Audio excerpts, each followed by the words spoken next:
Muy buenas noches, muy buenas noches. Todos los que siguen el salón, dentro de poquito va a ser 2 años que estamos ya al aire.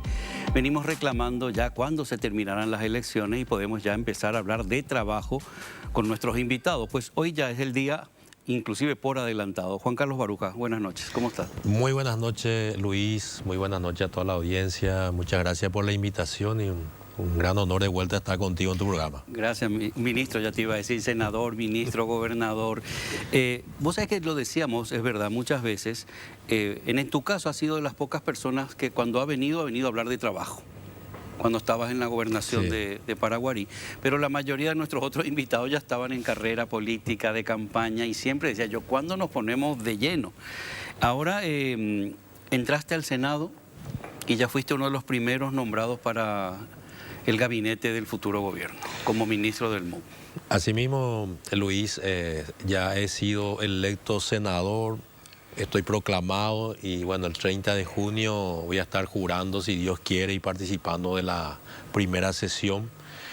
Y esta semana he sido honrado con la designación de parte del presidente Santiago Peña como futuro ministro de Vivienda y Urbanismo, una responsabilidad que lo asumo con mucha confianza, con mucha alegría y con mucha convicción de que realmente podemos hacer muchas cosas desde ese ministerio tan sensible, porque ha sido también una de las banderas del proyecto Santiago Peña, presidente. Luis recordará, y la audiencia, que se ha referido al tema de viviendas, y inclusive hay un proyecto que se convertiría en programa Xerogaporá, Es verdad.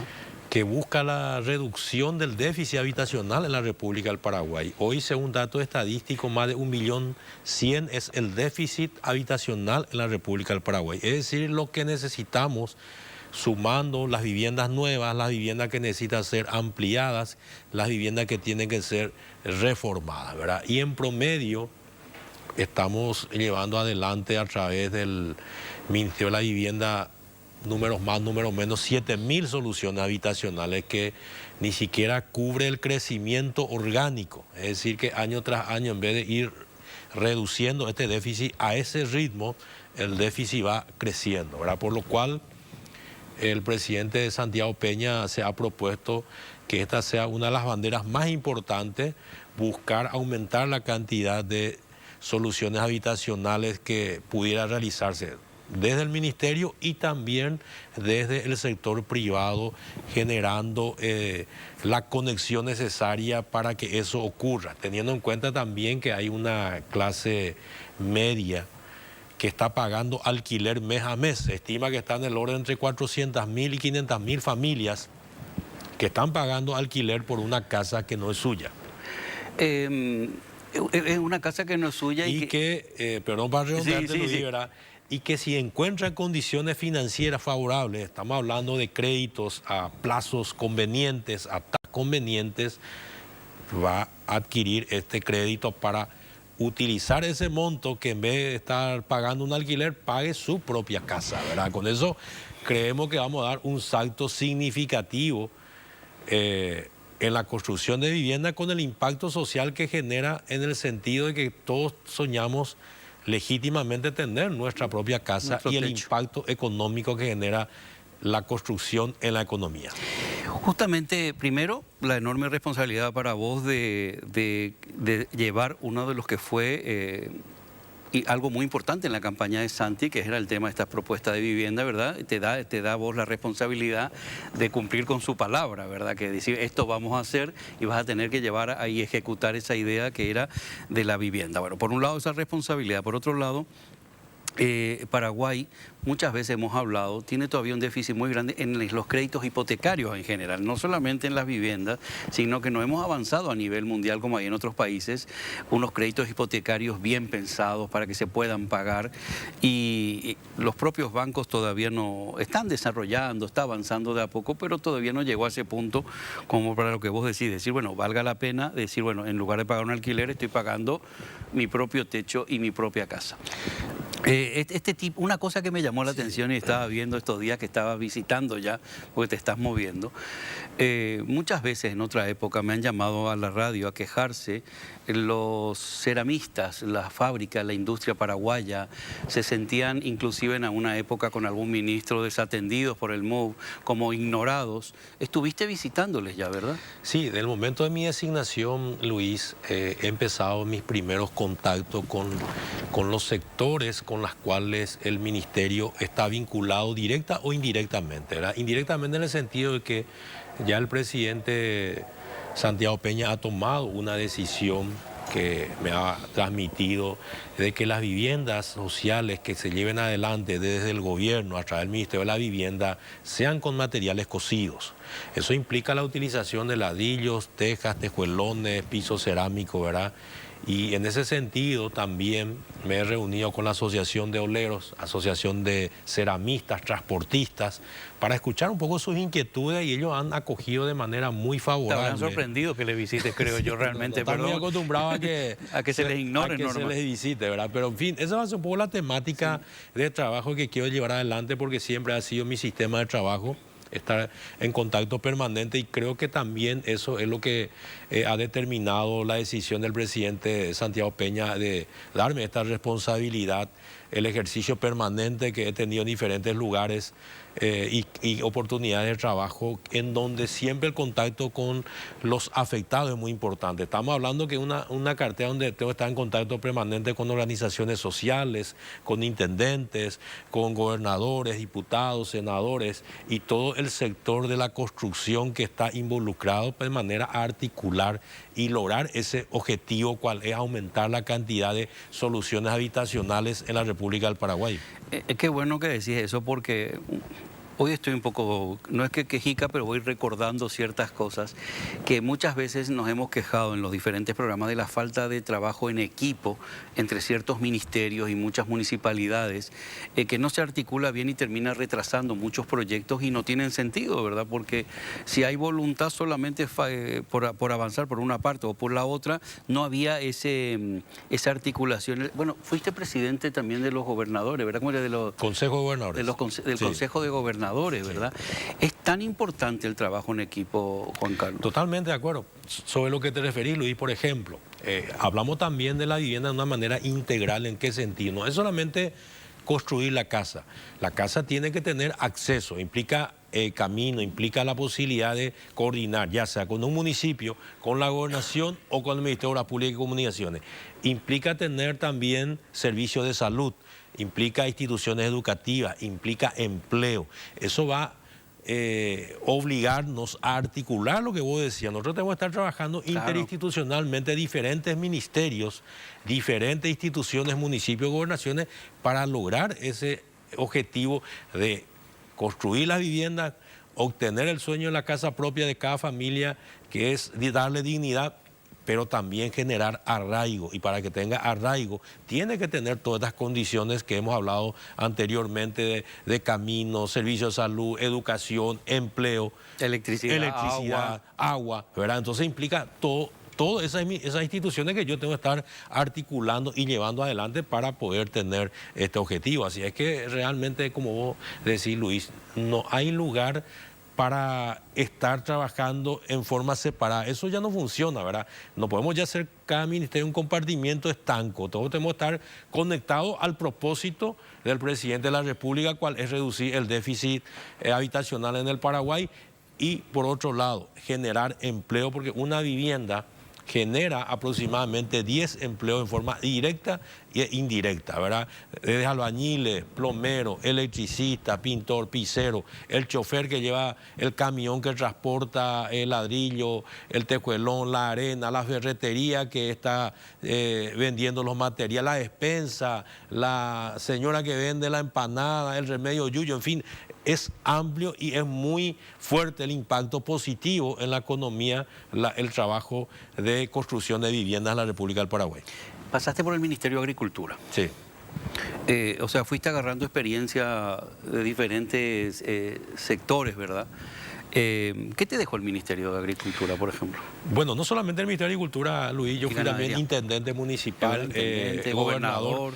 he tenido la suerte de poder haber participado y he estado en los 3 estamentos que conocemos. El municipio, que es el estamento que está más cerca de la gente, la gobernación y el gobierno central, ¿verdad? En cada sitio que me ocupo a trabajar y a actuar, he ganado experiencia que justamente yo quiero eso aplicar a partir del 15 de agosto. Y una de las experiencias es justamente lo que venimos hablando minutos atrás, la necesidad de articular acciones con los diferentes ministerios, entes y también organizaciones involucradas en el área, y también la de poder gestionar, porque esto implica también gestionar ante el Poder Legislativo, diputados, senadores, la posibilidad de que los presupuestos estén de acuerdo a las necesidades, etcétera, etcétera, organismos multilaterales, en fin, esa ha sido, creo que mi mayor aprendizaje, la necesidad y la obligación de poder articular esfuerzos para lograr el objetivo. Una pregunta, ya es mi desconocimiento. Sí. Cuando se dice vivienda, está claro, urbanismo, ¿a qué se refiere urbanismo? Bueno, urbanismo en el sentido que no se circunscribe a la sola construcción de la vivienda, sino todo lo que conlleva y lo que hemos hablado, caminos, servicios de salud, educación, espacios recreativos, ¿verdad? Porque lo que buscamos es calidad de vida, no es hacerle una casa en un lugar inaccesible de transporte, en un lugar que no tenga corriente eléctrica, por decirlo así. Entonces, lógicamente, eso nos va a generar arraigo. Entonces, ese es un concepto mucho más amplio, ¿verdad? Te hago esta consulta por muchas cosas. Primero, dentro de nada, creo que quedaba ya como medio centímetro para que se termine el puente Héroes del Chaco. En el caso de acá Asunción, que va a habilitar toda una zona que es Chacoí. Y ya el año pasado creo que se estaban quejando, ay, urbanismo no se está contemplando, no están mirando el desarrollo tan grande que va a haber del otro lado. Ese es un tema también que tendremos que ver, cómo ustedes tendrán que ver, o no tiene nada que ver el ministerio en ese No, por supuesto que sí, ¿verdad? De hecho que, Luis, yo a partir de mi designación me estoy empezando a interiorizar. Yo creo que estos 2 meses que falta para el 15 de agosto va a ser muy útil en el sentido de recoger toda la experiencia de lo que se está haciendo actualmente y lo que está pendiente de hacer, e informarme y empaparme. Por supuesto que la planificación forma parte del trabajo también del Ministerio de la Vivienda en el sentido, por eso se llama urbanismo, justamente para que estos trabajos y estas inversiones que se están llevando adelante a través del gobierno central, en este caso la construcción del puente que va a hacer que se desarrolle o que se espera que tenga un desarrollo importante en la zona del Chaco, ¿verdad? Tenga también un ordenamiento territorial conforme, ¿verdad?, a todos estos parámetros que hemos hablado, ¿verdad? Una pregunta que nunca termino de entender hasta dónde terminan los derechos, los límites, o la municipalidad, hasta dónde interviene el MPC, urbanismo. En el crecimiento de una ciudad, por ejemplo, no interviene nada el Ministerio del MUV en el crecimiento, si se crean barrios nuevos y todo eso. Eso fue la propia ciudad. Bueno, estos son los municipios, son los dueños territoriales, llamémosle así, ¿verdad? Pero la idea es justamente acercarse a los municipios. Está no solamente el Ministerio de Vivienda, está también la Secretaría Técnica de Planificación, que trabaja sobre un ordenamiento territorial, y hay experiencias positivas del trabajo que han desarrollado, y eso interconectado también con las gobernaciones, trabajando juntos, podemos hacer mucho más. Mi experiencia positiva en proyectos que se han llevado adelante es cuando uno logra interactuar y trabajar coordinadamente con instituciones afectadas, llámese municipios, gobernaciones y otros ministerios, y ahí logramos ese propósito. Cuando pensamos que trabajamos solo por nuestro lado, en compartimientos estancos, yo creo que ahí es donde fracasamos normalmente. ¿Tenías pensado que te iban a ofrecer esto? ¿Tenías pensado otro ministerio, aunque no digas cuál era el otro? ¿Tenías más o menos pensado en tu cabeza que podía llegar a llegarte esta propuesta? Bueno, en realidad, sinceramente, Luis, yo particularmente creo que era ir paso a paso, ¿verdad? El primer paso para nosotros era a nivel nacional ganar nuestro proyecto, la presidencia, Santiago Peña presidente y Pedro Aliana vicepresidente. En mi caso particular, tener un escaño en el Senado de la Nación, para lo cual también ha sido un trabajo muy largo. Como estaba diciendo al inicio, ¿verdad?, que fue realmente muy largo ya para... No solamente para nosotros los candidatos, era mucho más largo todavía. Mucho tiempo fue. Entonces, bueno, uno en particular va paso a paso, a mi criterio, no es pensar dentro de una semana sin superar el escollo de hoy, ¿verdad?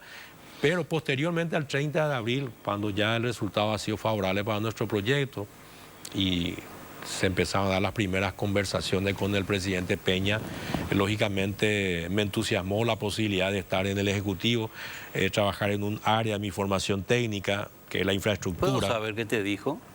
¿Podemos saber qué te dijo exactamente? ¿Por qué te quiero en este puesto? No, porque la vivienda va a ser un eje central de su campaña. El presidente Santiago Peña lo dijo inclusive públicamente, sí. No quiere improvisar en los cargos. Yo creo que las designaciones que vos estás observando va a haber personas con experiencia política, de gestión, con calificación técnica, y hay una ciudadanía ansiosa de ver resultados a partir del 15 de agosto. Entonces él apela a esa experiencia política de los lugares en donde yo ya estuve trabajando, de mi conocimiento técnico, que ha sido mi formación profesional, y tiene mucha confianza que a partir de ese lugar yo pueda lograr realmente cumplir con el proyecto de campaña de otorgar más viviendas, cumplir el sueño de la vivienda propia y también la generación de empleo, que ha sido otro de los ejes fundamentales de nuestra campaña Santiago Peña Presidente. Así es que es un efecto múltiple. Si logramos el éxito, Luis, vamos a lograr reducir, como te dije al inicio, el déficit habitacional, vamos a lograr generar empleo y vamos a lograr que el país esté mucho mejor, que es nuestro eslogan de campaña. Ayer o anteayer estábamos leyendo algunas cifras que a veces no se dimensiona todo lo que hay, lo que es colateral y todo lo que puede beneficiar o no ciertas obras o ciertos trabajos. Por ejemplo, estábamos viendo una deuda que tiene el EMPC con las constructoras, con muchas constructoras, y cómo ha paralizado mucho eso, el empleo, no circula dinero, las empresas se han comprometido, no están saliendo adelante, cuando en un momento dado justamente se había dicho que se iba a inyectar dinero en el MOPC en su momento para que las obras no paren y generen empleo. Lo que pasa es que generan y han generado una deuda que hay que ver, como creo que son casi 400 millones de dólares. En el caso del MUP, en otras transiciones, hubo mucho conflicto. No, realmente no se hizo esta vivienda, no se hicieron aquellas, es mentira, las cifras bailan. Esto que está ocurriendo ahora, hablábamos también ayer o anteayer por radio, de que haya una transición no solamente a ciertos niveles que era Lea Jiménez y Alderete, sino que está habiendo transiciones en los ministros ya nombrados, que es importantísimo, porque si no tenemos que escuchar, ay, yo no sabía dónde me metía, realmente no conocía, ahora tengo que tener unos meses para arrancar. ¿Realmente estás dimensionando lo que hay? ¿Vas a tener bien claro o vamos a tener que escuchar el día de mañana, Juan Carlos?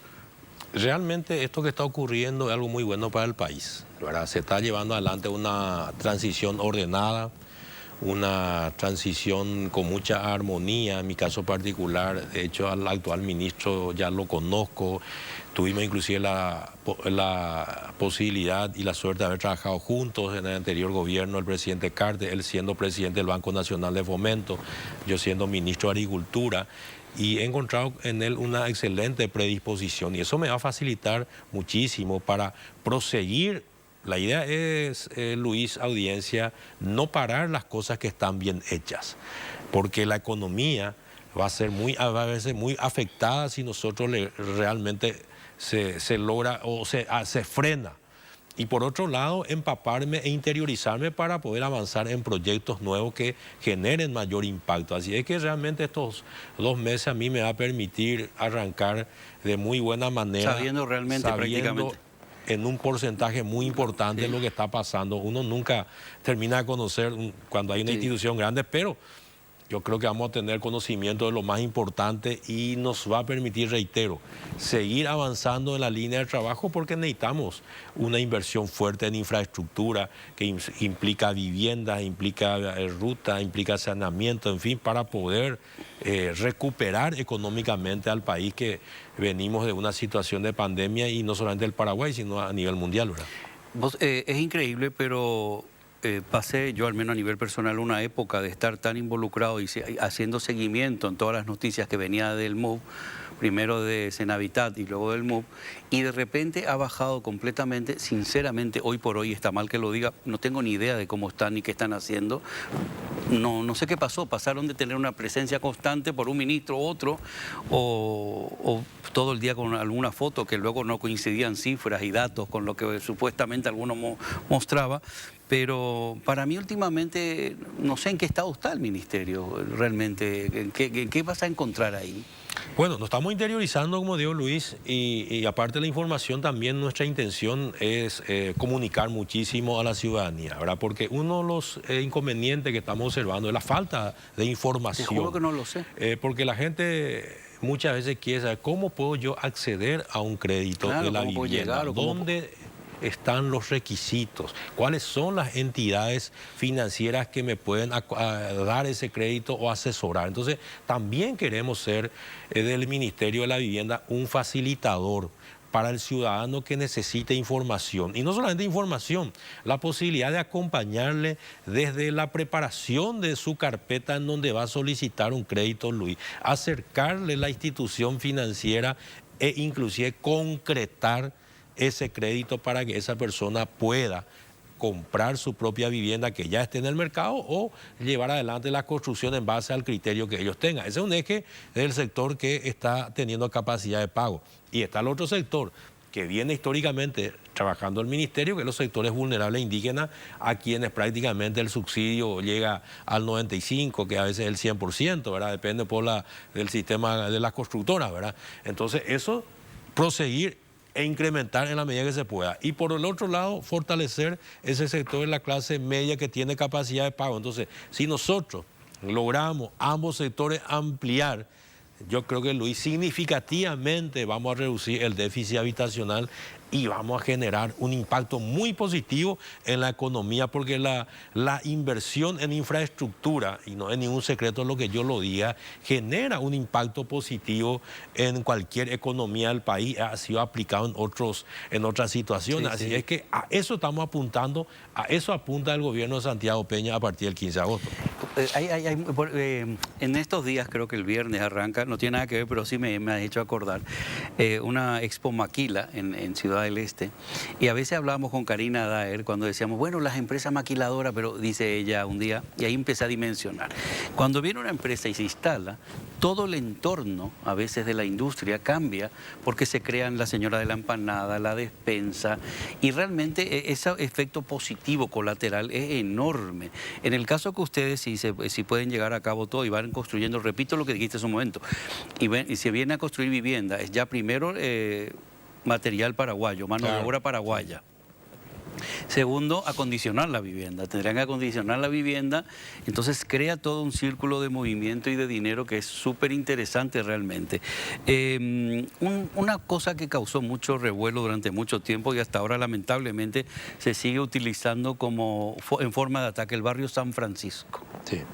¿Llegaste ahí ya, ministro? Bueno, ya te digo ministro, pero Juan Carlos. Tengo conocimiento, Luis, lastimosamente el caso Barrio San Francisco, una de las patas centrales que era la de instalación de una industria que hubiera generado 300, 400 manos de obra, no se llegó a implementar. Hoy, gracias a Dios, se está retomando esa idea de que se instale esta industria. Estarían número más, número menos, creo que 300, 400 personas trabajando, personas que ya están censadas, la información que yo tengo del propio ministro, y si eso se llega a implementar, entonces ahí vamos a generar el arraigo, que es lo que hablamos, y del concepto de la vivienda de una manera integral, en donde el empleo también esté trabajado, porque no es solamente, como decía, hacer una vivienda y le tira ahí. Entonces la gente, al no tener empleo, bueno, lógicamente va a ir saliendo o buscando otras opciones hacia donde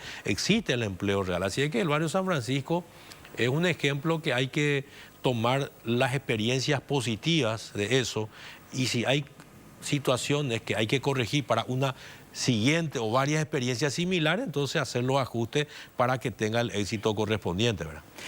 Es difícil, claro. En algún momento te estoy hablando como si ya fueras ministro y todavía faltan 2 meses, ¿verdad? Pero de verdad que es muy interesante y es positivo que se esté avanzando, que nos esté esperando, que se esté moviendo ya antes de asumir el cargo. No sé si habrá una zona determinada en la cual tiene que crecer Paraguay, en la cual se va a hacer más centro, a lo mejor más atención. Vos recorriste mucho también, por la campaña y por tu propio trabajo recorriste mucho. ¿Dónde crees que podría hacer más falta? ¿Hay alguna zona determinada donde están más olvidados? Bueno, hay estudios ya de la Dirección Estadística en cuanto al déficit habitacional por departamento, en donde principalmente el área metropolitana, capital y central, de hecho está concentrada la mayor cantidad de población del país y está también, por ende, el mayor déficit habitacional.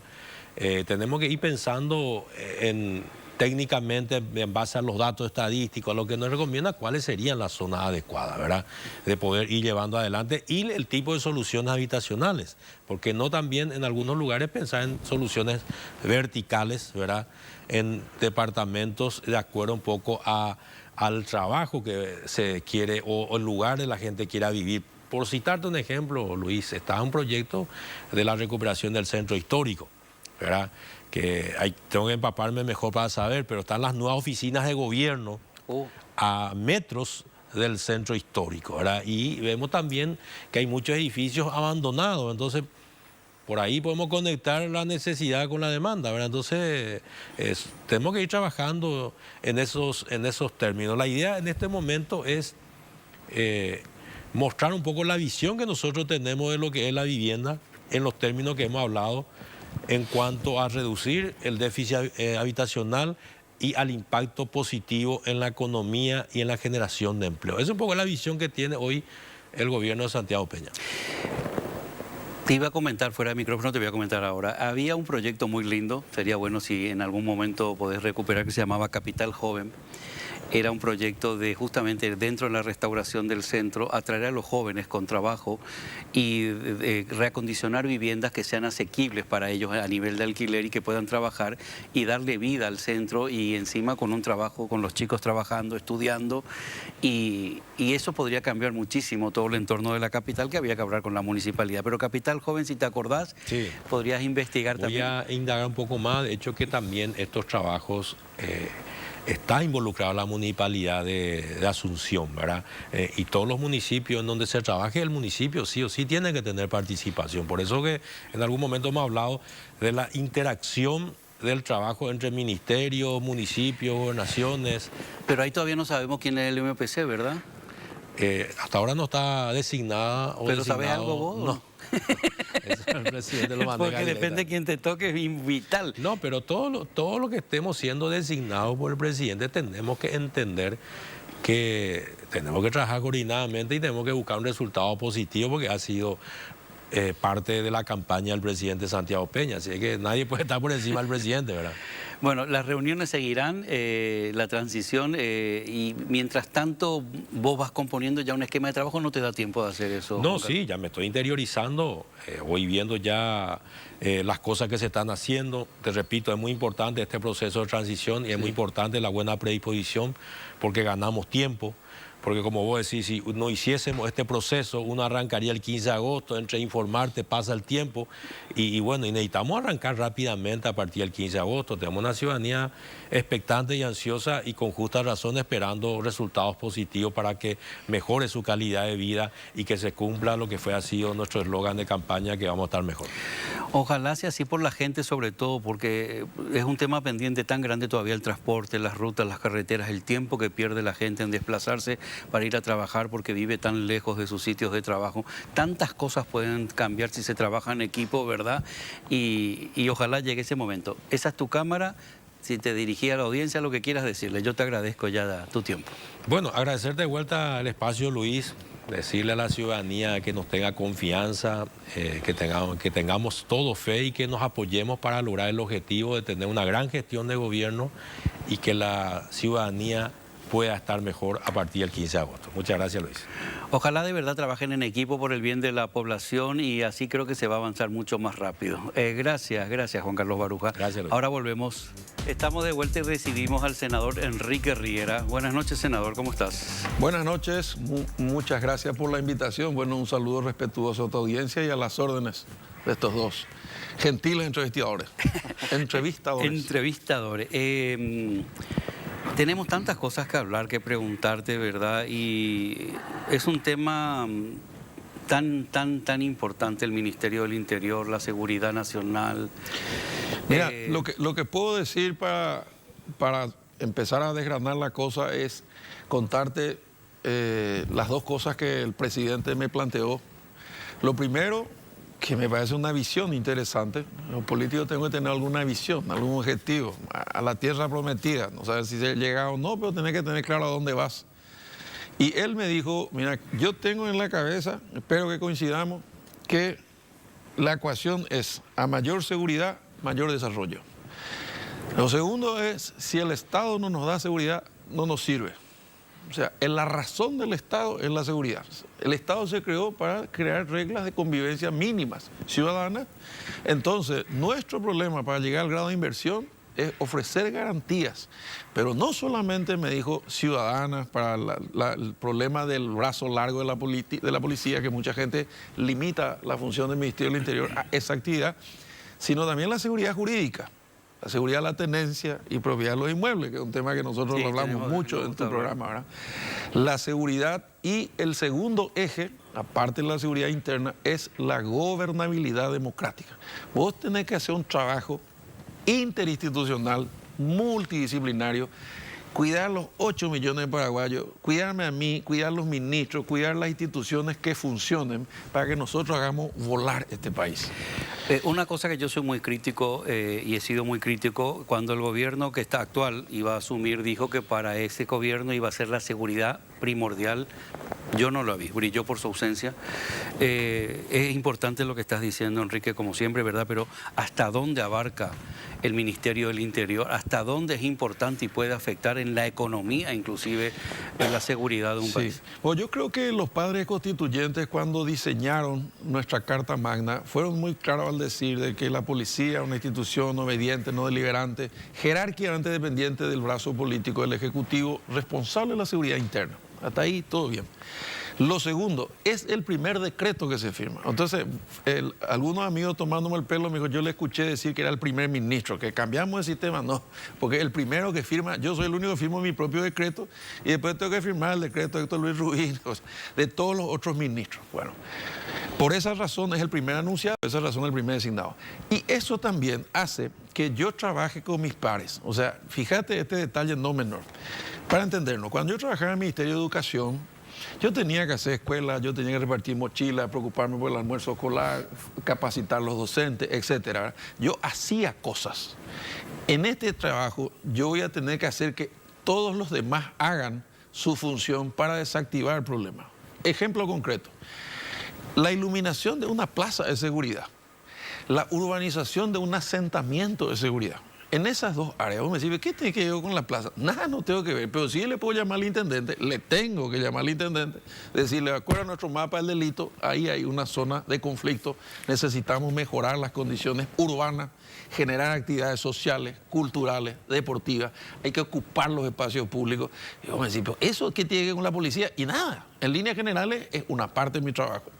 La otra parte de mi trabajo es las dos tareas que me dio, porque son promesas electorales. La primera, triplicar los linces. Los linces fueron aplaudidos en el último desfile por su rápida respuesta, por su compromiso, y fueron desinflados al inicio de este gobierno porque venía el gobierno Horacio. Esas tonterías que hacemos los paraguayos y que no nos curamos. Así, un equipo funciona, pues no se cambia. Hacen algunos paraguayos. Bueno, correcto, bien dicho.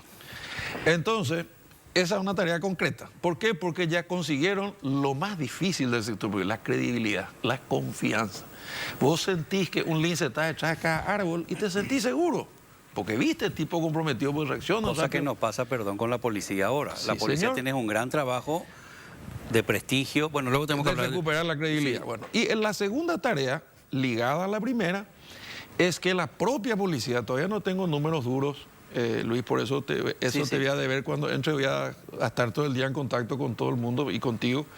Pero números gruesos, redondos, hablamos en Capital y Central de más de 90.000 jóvenes de menos de 25 años adictos a las drogas. Ellos dicen que el 80% de los adictos generan los delitos que hoy hostigan a la población. Lo que vemos en la tele, el robo del celular, el robo de la mochila, los motochorros, los tortoleros, los que están hostigando a la población. Y la razón es clara, no hace falta que vos y yo seamos unos expertos para entender lo que es un robo planificado de un banco, una caja de caudales, con intercepción, con plano, con inhibidores de señales, todas esas cosas.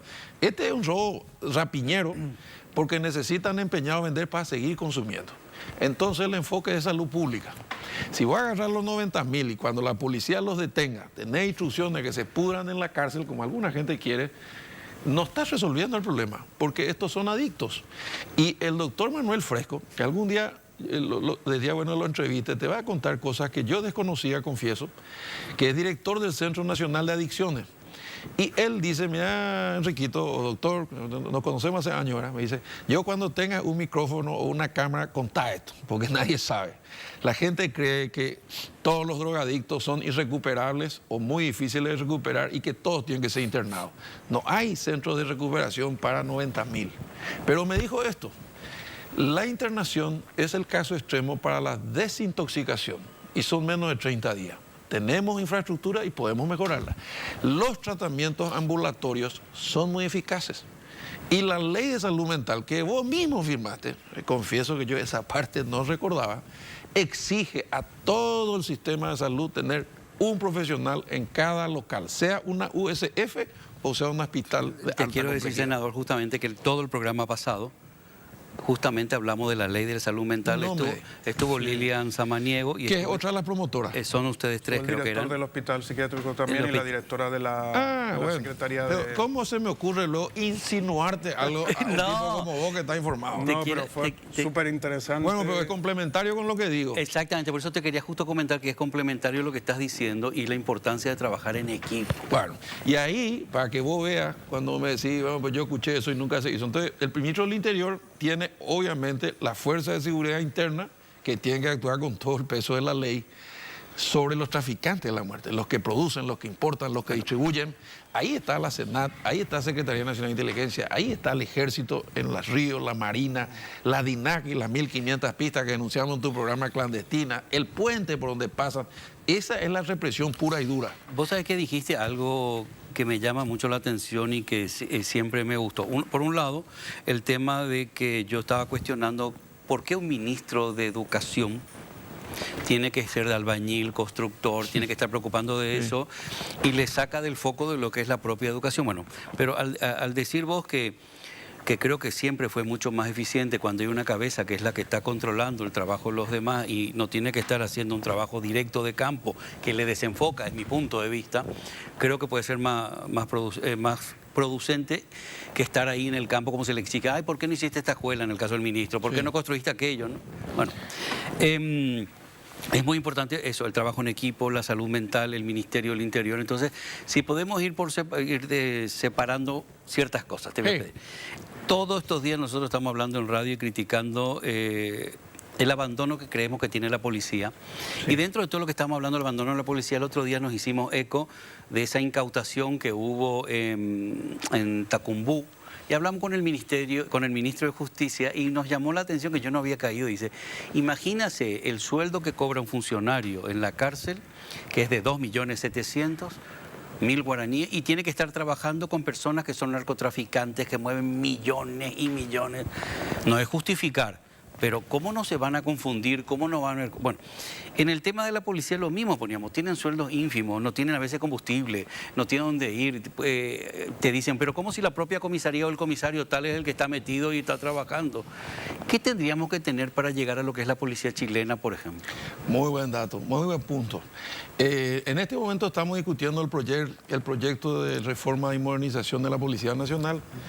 Estamos en el artículo 50, son 270, vamos a seguir el martes que viene. Y esa ley hace reformas estructurales muy importantes. Primero, algo que creo que es clave, la meritocracia pura y dura. Ya no ascenderán las claques, los amigos, los correlí, los recomendados de los líderes regionales, sino aquellos que puedan demostrar sus virtudes, sus valores, de acuerdo a un sistema abierto y controlado para la promoción de los oficiales a sus máximos cargos.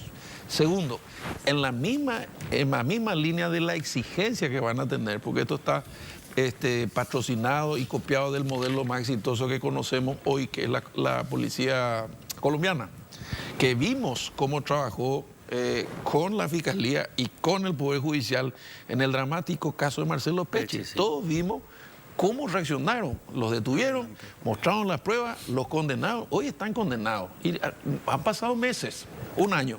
De todos modos, entonces, primera lectura, el Estado no es solo el Ministerio del Interior y la Policía con su brazo largo, el Estado es la Fiscalía, el Estado es el Poder Judicial. ¿Y quién habla en nombre del Ejecutivo de un Estado? Obviamente voy a trabajar con el Ministro de Justicia por lo de las cárceles. Las cárceles tienen, además del problema que señalaste, el 80% de los que están presos están procesados, no condenados. Sí. Bueno, entonces hay una morosidad judicial. limbo, Claro, no tiene, por ejemplo, implementado una ley que yo también firmé, las tobilleras, que vemos en todas las películas. Siempre cuestionamos por qué no se pone en marcha. José, Y falta de voluntad política o falta de presupuesto, que es lo mismo, ¿verdad? Pero hay que ocuparse de los problemas y hay que resolverlos. La gente no quiere más escuchar excusas, Luis. Resultado. Entonces, volviendo al tema de la policía, yo también creo que hay un déficit de cantidad.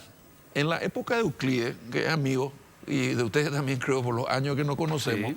Euclides me dijo una vez, y hoy tuve la oportunidad de hablar con algunos oficiales, que estamos hablando de 27.000 efectivos, que es que nosotros necesitamos 60.000 en Paraguay, en proporción a la población que tenemos.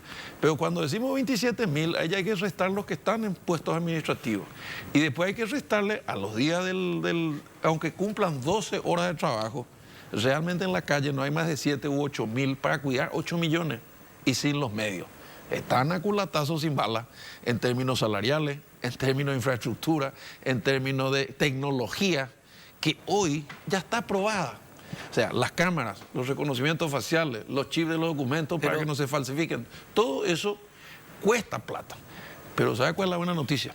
Que el presidente tiene una visión, como dije al inicio del programa, que la inversión en seguridad es desarrollo, entonces la inversión es rentable. O sea, si nosotros no invertimos en seguridad y no hay una percepción, aparte de números que bajan en la ciudadanía, no hay forma de traer inversiones. Eso es lo que confunde, que lo ve como un gasto y no una inversión. Ahí está la gran confusión. Él tiene clarito, él cree, y más, algunos números dicen que por cada $1 que vos inviertas en seguridad, $4 se invierte del sector privado en inversión, y la inversión en desarrollo es fuente de trabajo. Él prometió 500.000 puestos de trabajo. ¿De dónde va a salir esa explosión económica y social para si es que no hay seguridad? ¿Quién va a traer su plata y su familia a este país bendito de Dios si no tenemos seguridad? Y esto implica que vos tenés que tener una rápida respuesta.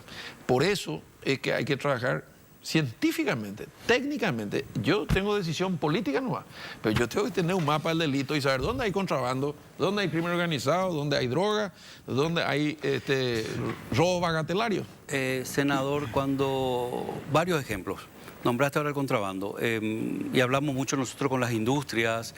Hace poco, lo cuento muchas veces porque me encantó el viaje, fuimos invitados a algunos periodistas por la CAPRO, la Cámara Paraguaya de Oleaginosas del Paraguay. Sí. Ellos hacían mucho hincapié cuando fue la pandemia tan dura, la cuarentena total, que estaba todo cerrado, cómo sus industrias vendieron mucho más aceite procesado, cómo todo ese trabajo, todo más.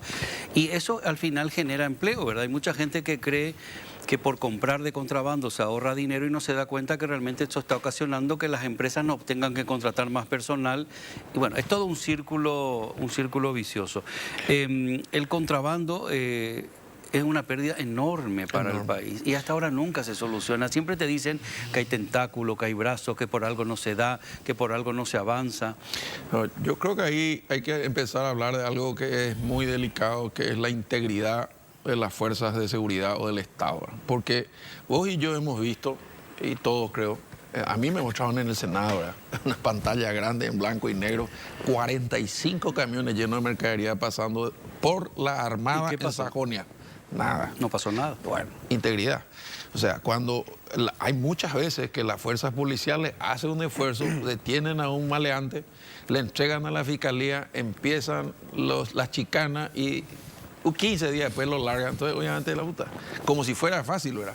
Por eso es que yo voy a tener la facultad, sin traficar influencia, ni meterme en campo ajeno, pero trabajar con la Fiscalía y con el Poder Judicial y decirle, nosotros somos el Estado. Yo voy a hacer una parte del trabajo, pero ustedes tienen que hacer la suya. Y si no hacemos así, como el caso colombiano que mencioné, que es un buen ejemplo, no tenemos posibilidades.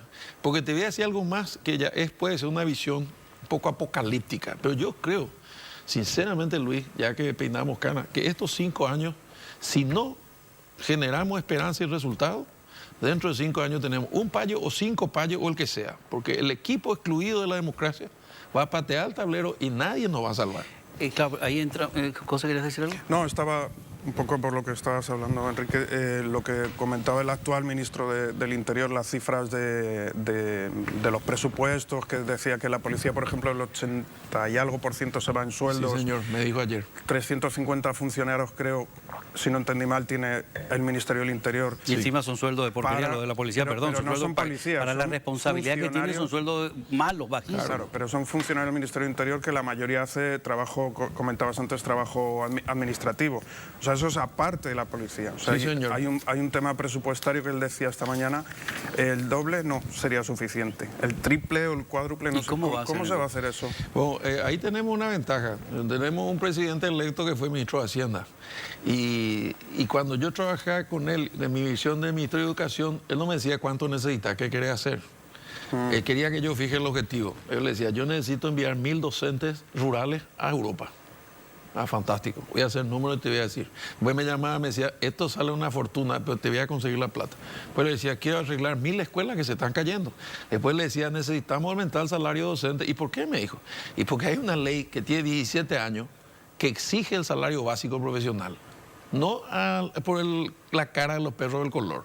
Tiene que haber una carrera docente. Tiene que haber capacitación y entonces, ¿cuántos son ustedes? 80.000, hija. Puta, tu familia es grande, me dice. Voy a hacer número y te llamo. Y me llama y me escupe la cifra. Para hacer lo que vos querés, necesitamos tantos millones de dólares. No hay plata para eso. ¿Y cómo vamos a hacer? ¿Y por qué no hacemos cuotas? Le dije yo, en 4 años. 16% cada año, automáticamente, hasta llegar al piso. Porque esa es una ley que no se cumple. Entonces me dice él, pero si nosotros no vamos, y esto se va a firmar con el Estado paraguayo. Se tiene que cumplir. ¿Y qué vamos a ganar con esto? No va a haber más huelgas, no va a haber movilizaciones, porque esta es una historia todos los años. Hablando de eso, un tema delicado contigo, el tema de las huelgas. Sí. Bueno, no sé si es delicado porque lo tiene claro. Claro, lo tenés claro. Claro, no, pero tengo claro y te voy a responder porque sí. el clásico, ¿verdad? La gente cree que yo le voy a romper la cabeza al primero que dice yo me voy a manifestar. Y esto tiene una respuesta constitucional y una operativa. La constitucional es muy básica. Todo el mundo, todos los paraguayos y extranjeros que habitamos esta hermosa tierra tenemos el derecho a protestar, a reclamar, a manifestarnos. Es más, el artículo 40 dice literalmente todos los paraguayos tenemos el legítimo derecho de reclamar a la autoridad. O sea, vos me puedes reclamar a mí lo que quieras. Yo no me puedo enojar. Bueno, y por el otro lado, los que no reclaman tienen el legítimo derecho de trabajar, de moverse libremente por todo el país. Bueno, entonces hay una colisión de derechos del mismo rango. ¿Cómo se resuelve esto? Los abogados verseros te dirán, vaya a la corte a discutir. No hay tiempo, la ruta se va a hacer dentro de 2 días. Y yo tengo mi hija grave y tengo que llevar a un especialista en Asunción y a mí me importa un sábado el problema de los camioneros. Bueno, ahí empieza a funcionar el interés general sobre el particular. Pero cuando yo te escuché por radio, Héctor Luis, diciendo, y sí, lamentablemente esta fue la opinión del líder de los camioneros, que en 48 horas sí no son escuchados, bloquearán todos los camiones y paralizarán el país. Yo al escuchar eso, voy a llamar por teléfono a tu productora y le voy a decir, pásame el teléfono con quien habló Luis. 10 minutos después le voy a llamar a ese cristiano. Le decía, hermano, te acabo de escuchar en Radio Ñandutí. O se animan a venir acá, yo les espero esta tarde, no sé dónde están, o me voy donde ustedes quieran. Bajo un monte, bajo un puente, en un cachapé, en el camión. No tengo problema. Quiero saber qué reclaman. No quiero llegar al extremo. Y si me dicen lo que me plantean es razonable, me voy a convertir en el primer mensajero, no son el primer ministro, y voy a llevarle al presidente, mira, esta es la situación. Son 300, tienen posibilidad de hacer tal cosa. Vas a ser mediador también entonces. Pero voy a ser mediador y desactivador. Y después él me dirá, mira, esto no podemos poner ahora, pero sí podemos hacer un plan y dentro de 6 meses resolverlo. Por ejemplo, ahora ellos se quejan de la inseguridad en el puente y en la ruta.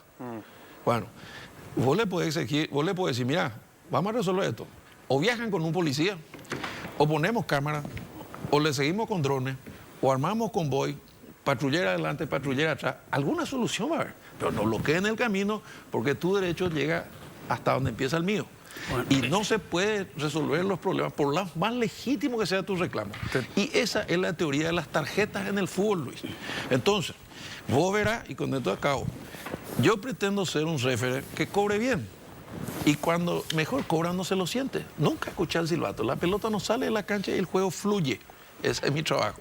Entonces, cuando vos, el referee le advierte a los jugadores, entonces, Luis, si entras fuerte te voy a sacar una amarilla. Vos te cuidas. Si pateas fuerte te saco la amarilla. Y si te volvés loco y pegas al jugador te saco la roja. Pero es la última opción en la ratio.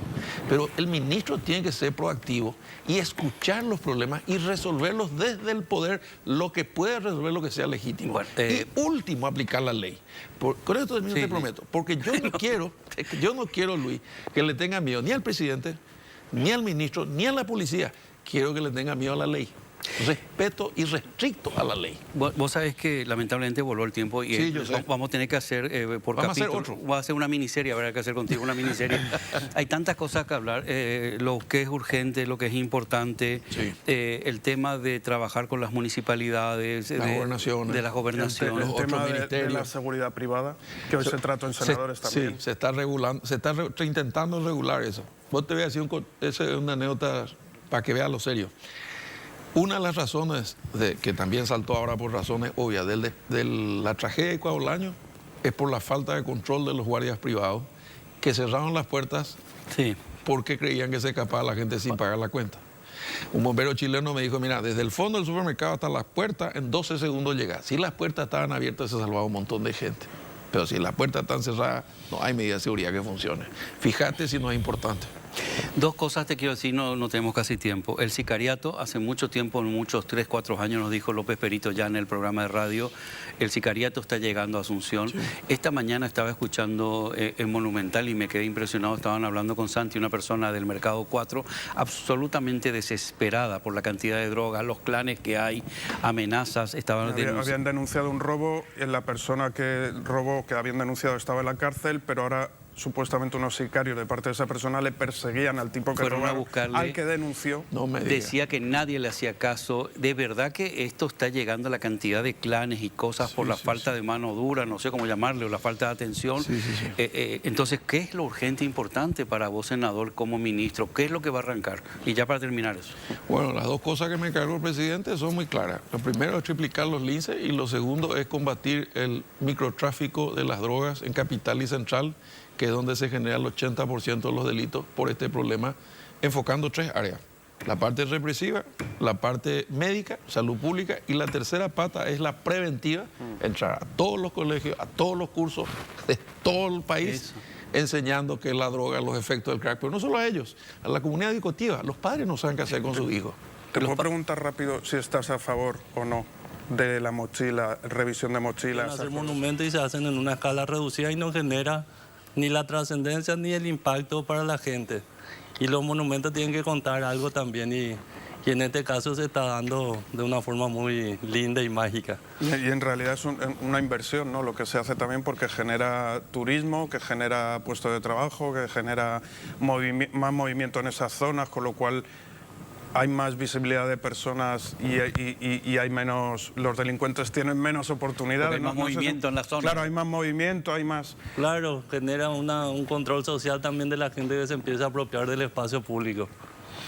Y sí, porque realmente vos visitás cualquier otra ciudad del mundo y está llena de monumentos, con iluminados, cuidados, con artistas, presumiendo de artistas.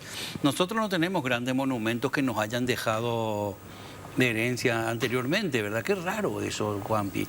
¿Por qué no tenemos grandes esculturas, grandes, no sé, esas plazas que visitas en otros países y están llenas de figuras, con fuentes? ¿Qué pasó? Claro, siempre se tuvo el espacio público en segundo plano. ¿Verdad que sí? Y ahora se está ganando protagonismo porque la gente ya tiene otro tipo de vida y va buscando ese ocio sano de expandirse y de utilizar los lugares que tenemos.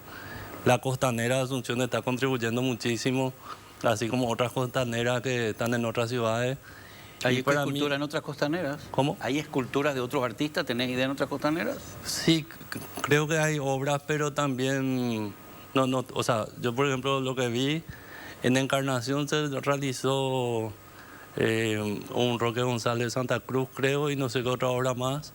Pero Se inauguró hace poco, es verdad. sí, en el acceso casi de la ciudad, en Ciudad del Este también se pueden realizar obras, o sea, en todas las ciudades están como abiertas para realizar obras de gran formato y sobre todo que al ver un monumento como este a la gente le da ideas o se anima también, porque eso pasa con el arte. La gente a veces le explica una idea, pero hasta no ver, no hay forma que entienda. Y también toda la ayuda así de ustedes también con la prensa, cómo se difundió, generó un impacto tan positivo que a mucha gente le está abriendo la cabeza para animarse a empezar a plantearse que se pueden realizar obras de este tipo y lo que genera, lo que vos mencionabas, el tema del turismo, el tema de que la gente se apropia de la obra, que se quita una foto, que está nombrando la ciudad a través del arte, o sea, genera un montón de impactos positivos que eso se va sumando y bueno, uno no puede llegar a dimensionar qué alcance tiene. Y cambia el skyline de la ciudad. Por ejemplo, hay ciudades que tú le ves en su marca país, digamos, en su marketing del país, pues la silueta de tal, no sé, estoy acordando, ¿cómo se dice? La Estatua de la Libertad o las torres que hay en Madrid, estas torres que son así, son iconos, o íconos, no sé cómo se dice, íconos de las ciudades. Esto puede ser parte del perfil de cuando alguien piensa en Asunción. Seguro que tiene que meter la escultura del arpa, al lado de la catedral, al lado... ¿Sabes estos perfiles de la ciudad que se hacen para publicidad? Sí, y es algo muy grato porque la verdad que hicimos con muchísimo amor y trabajando muy duro también con todo el equipo de trabajo. Y la parte como vos estás mencionando, que la gente se va apropiando o que la ciudad va promoviendo como una imagen, eso se va dando gracias a la escala también. Y claro, el logro para mí grande fue que me permitieron realizar una escultura, que es una creación mía de esta metáfora lírica, como que va desplegando las alas y que cobra vuelo como todos nuestros músicos y artistas que trascienden internacionalmente, que no se llega a una figuración completa. Y para mí eso es algo genial, porque la gente completa la obra y todo el mundo tiene una percepción diferente. Muchísima gente buena onda, hay gente también que te hace los comentarios negativos, pero todo suma. Todo realmente suma. No sé si te vas a hacer todo la escala musical, o sea, todo la... ¿Vas a hacer luego una guitarra? Y guitarra. Yo estoy abierto a hacer toda la orquesta, ¿verdad? Pero siempre tratando de darle el toque personal y de tratar de manejar desde una idea que uno pueda empezar a volar la cabeza, ¿verdad? Hombre, muy reciente. No por el tamaño, sino es la obra que más te gusta como obra, como desarrollo, porque has hecho muchísimas. Has hecho obras para premios, para edificios, para 20.000 cosas has hecho.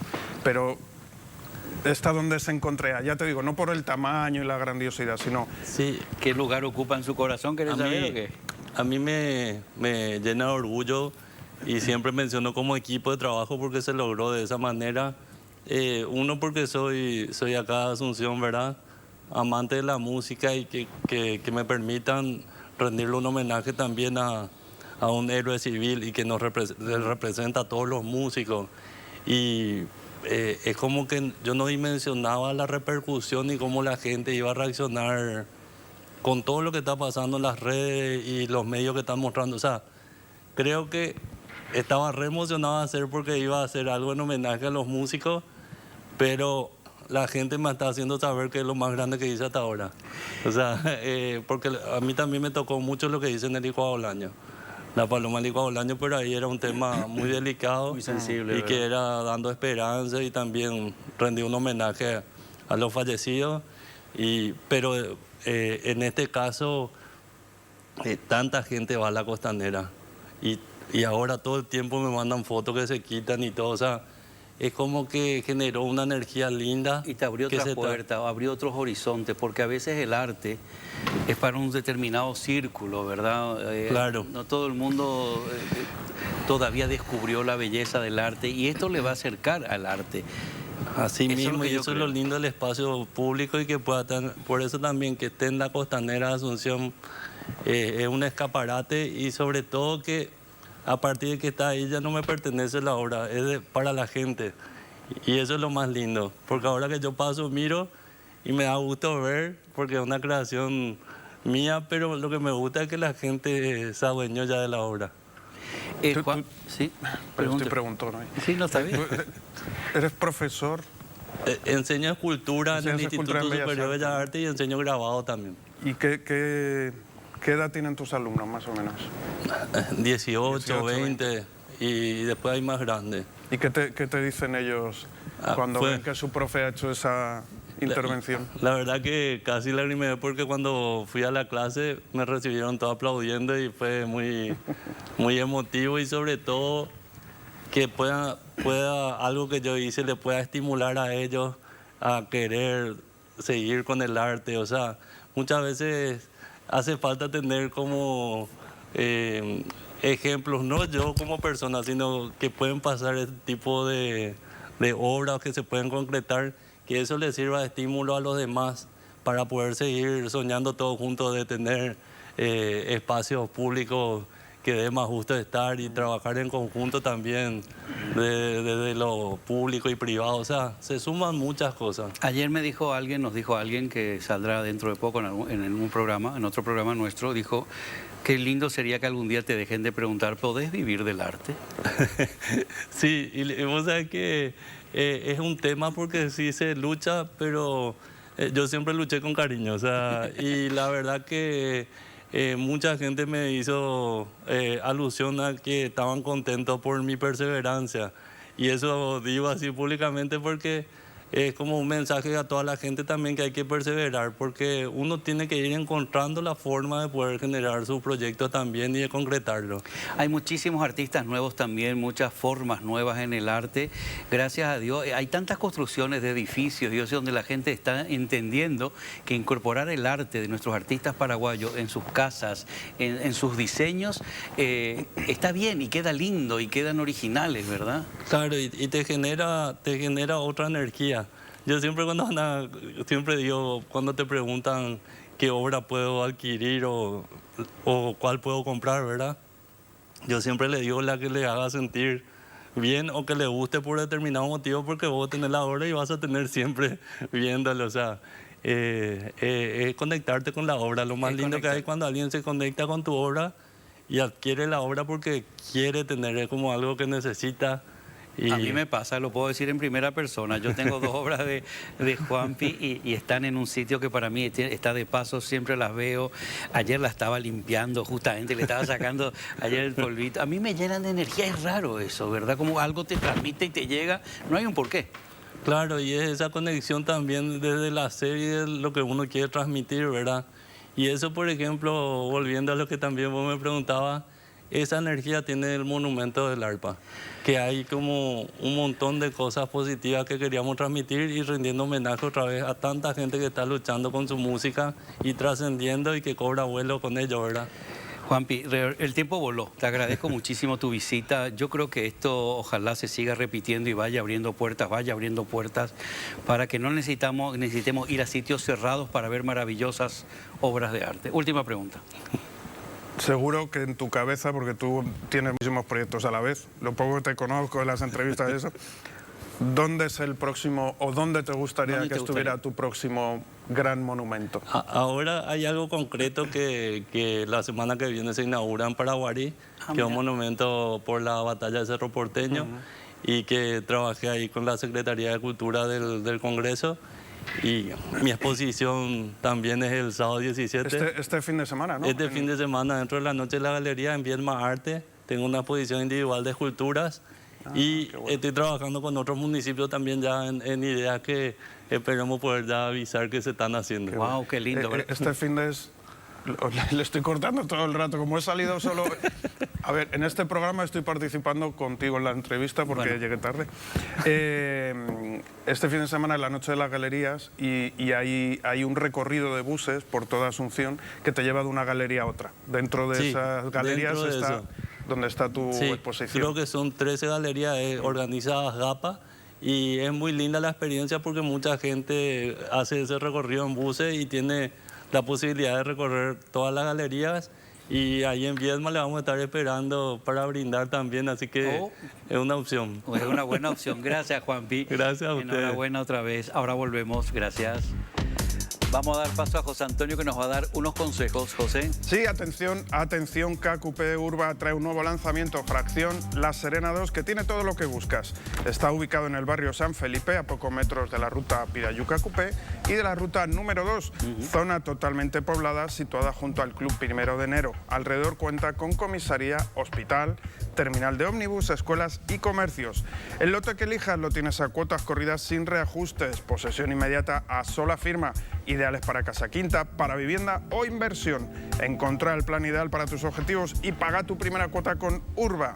Comunícate ahora con un asesor de forma gratuita al *8722 o también lo puedes hacer vía WhatsApp al 021 20 46 46. Aprovecha porque invertir en tierra es el mejor ahorro. Urba Inmobiliaria, traemos desarrollo. Ya que hablamos de desarrollo, vamos a hablar ahora todo lo que se puede comprar a través de Internet, el desarrollo, las novedades, la tecnología, Shopping China. Internet, compras vía Internet. Shopping China es la mayor tienda de importados del país y ahora tiene su versión digital. Si tienes un celular, compu o tablet, estés donde estés, ya tienes acceso a más de 50.000 productos. Puedes ingresar en la página www.shoppingchina.com.pi y buscar todo lo que necesitas. Ahí tienes todas las categorías con todos los productos que precises, los añadís al carrito, seleccionas la forma de pago, el envío y listo, ya lo tienes. Hacen envíos a todo el Paraguay, a todo el territorio nacional, estés donde estés. Shopping China, la mayor tienda online de importados del país, a tan solo un clic. Saben que está llegando una de las fechas que más me gusta. ¿Por qué? Porque amo la comida en general. Así que voy a hablarles, que va a hablar José Antonio, mejor dicho, de una de las fiestas que son más lindas para mí, que son las fiestas de San Juan. ¿Dónde en este caso, José? Las fiestas de San Juan que son... Pero este es un San Juan muy especial que podemos celebrar a orillas del lago Upacaray. San Juan de la Munie de San Bernardino, segunda edición. Un San Juan a lo misma. Discúlpeme si lo pronuncio mal. No, perfecto, lo intentás al menos. Rescatando tradiciones y cultura. ¿Cuándo va a ser? El viernes 23 y sábado 24 de junio en la playa de la Rotonda. Qué lindo va a estar Un eso. lujo es eso. A las 17 horas, a partir de las 17 horas habrá juegos tradicionales, comidas típicas que yo sé que le gustan a Qué alguien. rico. Voy a ver si pronuncio bien. Cambá, guaycurú, toro candil, pelota tatá, ibirasire, yeyupi. ¿Cómo? Me apuntan los compañeros. Gordo taburay, Malavisión, cacique. Para te metes en un... Me metí en un jardín que... Van a hacer un Judas Kai de vos al final. No, perdónenme, lo hago con la mejor intención. Claro que lo sí. importante es que vayan a San Bernardino el viernes 23, sábado 24 de junio, a partir de las 5 de la tarde. Van a tener de todo. Por cierto, el toro candil es una persona, no es el toro, No, claro. el toro real. Bueno, gracias, José. Vamos a un corte. Bueno, este jueves voló, como todos los jueves. Interesantísimo todos los temas. José, ¿a quién le agradecemos? Como siempre agradecemos a Complot por vestirnos todas las semanas con camisa y jeans. Camisa y jean. También quiero invitarles este domingo fantástico Únicos, y gracias por el Único de la semana pasada también, que nos dan siempre mucha audiencia. Gracias por seguirnos en el salón. El jueves que viene les vemos y terminamos con música. ¿Con quién? Porque siempre en inglés. Y luego... One Republic, Counting Stars. Wow, perfecto English. Hasta el jueves. Gracias, equipo.